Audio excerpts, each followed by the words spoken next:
कल 23 अप्रैल को वोटिंग के बाद पश्चिम बंगाल के 16 जिलों में जो सियासी तूफान उठा था, आज 24 अप्रैल को उसकी खामोशी और भी ज्यादा डराने वाली है। देखो, बंगाल की 152 सीटों पर 1478 उम्मीदवारों की किस्मत कल शाम ही ईवीएम की काली मशीनों में 4 मई तक के लिए कैद हो चुकी है। रात भर दिल्ली से लेकर कोलकाता तक किसी भी बड़े नेता की आंख नहीं लगी। वजह है वो रहस्यमयी खेला जो वोटिंग से ठीक पहले हुआ। चुनाव आयोग ने वोटर लिस्ट का जो स्पेशल रिवीजन किया, उसमें करीब 91 लाख वोटरों के नाम रातों रात लिस्ट से उड़ा दिए गए थे। जरा सोचिए, 91 लाख वोटर, ये वो जादुई आंकड़ा है जो सत्ता की पूरी बिसात को किसी भी करवट पलट सकता है।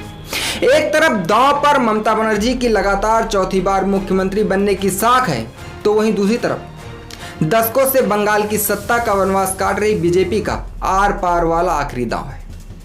कल जिस तरीके से बम्पर वोटिंग हुई, उसने सस्पेंस को इतना बढ़ा दिया है कि राजनीतिक पंडितों के भी पसीने छूट रहे हैं कि किसकी सरकार आएगी, कौन जीतेगा, कौन हारेगा। अब जरा कल हुए इस पहले चरण के कांटेदार गणित को समझिए, ताकि आपको असली खेल समझ आ जाए।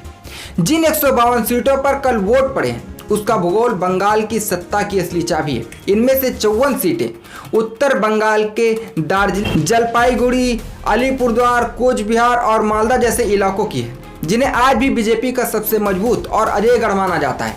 वहीं बाकी बची 98 मुर्शिदाबाद, मिदनापुर, बंकुरा और बीरभूम जैसे जिलों में है, जो दीदी का पारंपरिक किला रही है।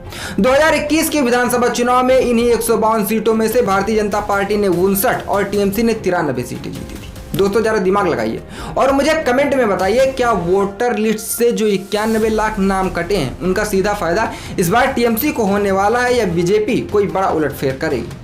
कल जिस तरीके से चप्पे चप्पे पर केंद्रीय अर्धसैनिक बलों के 2.5 लाख जवानों ने मोर्चा संभाला, उन्होंने यह साबित कर दिया कि यह चुनाव नहीं बल्कि सत्ता का ऐसा कुरुक्षेत्र है जहां कोई भी एक भी इंच पीछे हटने को तैयार नहीं।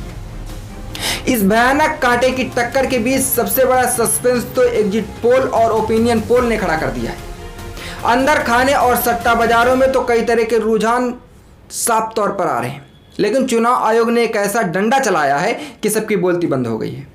आयोग का सख्त फरमान आया है कि 29 अप्रैल की शाम 6:30 बजे तक, यानी जब तक दूसरे राउंड की वोटिंग पूरी नहीं हो जाती, कोई भी चैनल या एजेंसी एग्जिट पोल का एक भी आंकड़ा ना तो टीवी पर दिखा सकती है और ना ही छाप सकती है। नियम तोड़ा तो सीधे 2 साल की जेल।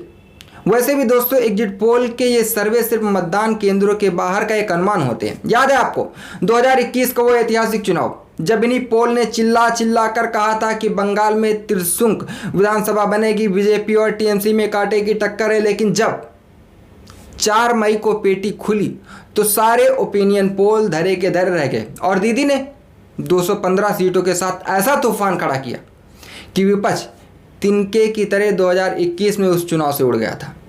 तो आज 24 अप्रैल को सच्चाई यही है कि बंगाल की जनता का असली फैसला उन स्ट्रॉन्ग रूम में बंद है, जिन पर 2.5 लाख जवानों का कड़ा पहरा है।